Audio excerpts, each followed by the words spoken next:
नमो बुद्धाय, जय भीम, जय भारत, जय संविधान, जोहार। साथियों, आप सब जानते हैं कि महाबोधि टेम्पल जो बोध गया में स्थित है वो एक ऐसा महान और पवित्र स्थान है जहां तथागत बुद्ध को लंबे तपस्या के बाद ज्ञान की प्राप्ति हुई थी।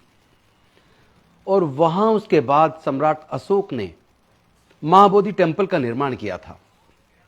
उस महाबोधि टेम्पल के अंदर आजादी के समय लगभग ब्राह्मणों का कब्जा था, लेकिन लगातार एक संघर्ष हुआ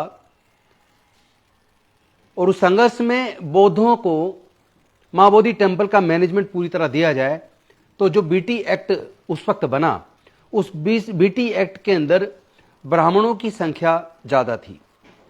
उसके बाद भी वो संघर्ष समय समय पर जारी रहा और लगभग अब से 25 साल 30 साल पहले भंते सुरई ससई, जो एक जापानी भिक्षु हैं और नागपुर के अंदर रहते हैं, उन्होंने लंबा संघर्ष किया और उनके साथ मिलकर हम लोग समता सैनिक दल के रूप में और तमाम संगठनों ने मिलकर संघर्ष किया और बीटी एक्ट में कुछ बदलाव हुए, जिसमें आधे पंडे और ब्राह्मण और आधे बौद्ध भिक्षु उसके मेंबर बने। लेकिन सवाल ये पैदा होता है कि क्या किसी दूसरे धर्म के स्थल पर मैनेजमेंट कमेटी में किसी अन्य धर्म का व्यक्ति हो सकता है?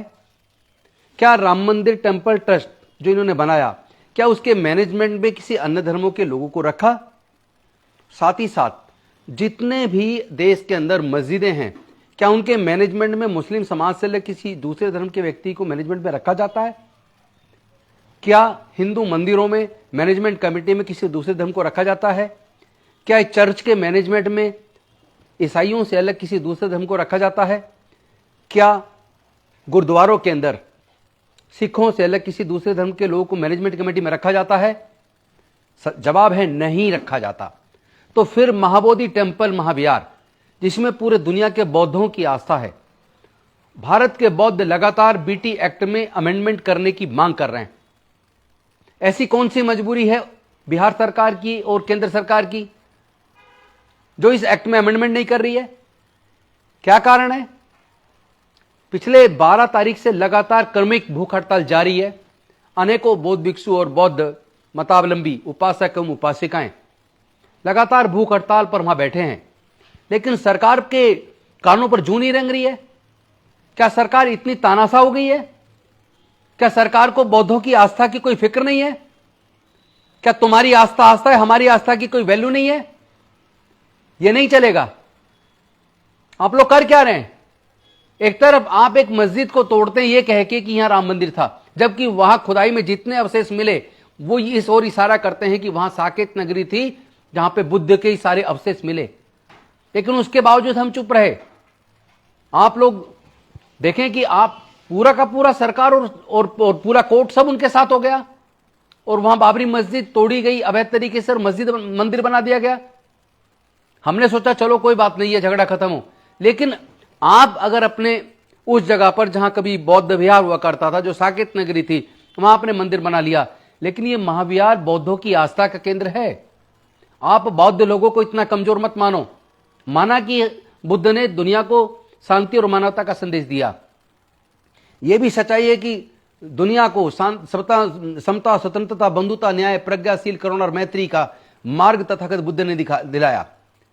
यह भी सच है कि हम लोग अहिंसावादी हैं, लेकिन इसका मतलब यह नहीं है कि कोई हमारे ऊपर हमला करे और हम चुप रहेंगे। इसका मतलब यह भी नहीं है कोई हमारे धार्मिक स्थलों पर कब्जा कर ले, हम चुप रहेंगे। मैं पूरे भारत के बौद्धों से निवेदन करता हूं, मैं भी बौद्ध गया आ रहा हूं बहुत शीघ्र। आप लोग भी बौद्ध गया आइए या अपने अपने राज्य में बीटी एक्ट को पूरी तरीके से रिपील करने और महाबोधि टेम्पल का पूरा मैनेजमेंट बौद्धों को दिया जाए। इसके आंदोलन को अपने अपने राज्य में तेज कीजिए, अपने जिला मुख्यालयों पर तेज कीजिए।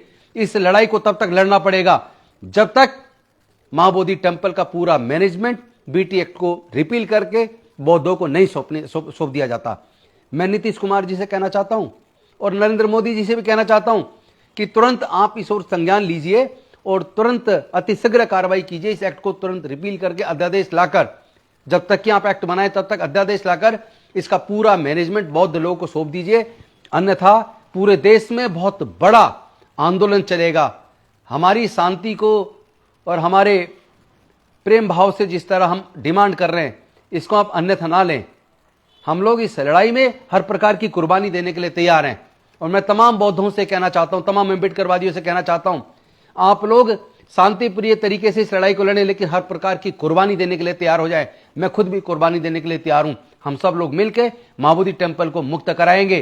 प्लीज सब लोग एकजुट होइए और अपने आस्था के केंद्र, अपने बुजुर्गों की सांस्कृतिक विरासत मां बोधि टेम्पल को हम लोग मुक्त कराकर बौद्धों के अधीन लेकर रहेंगे। बहुत बहुत धन्यवाद।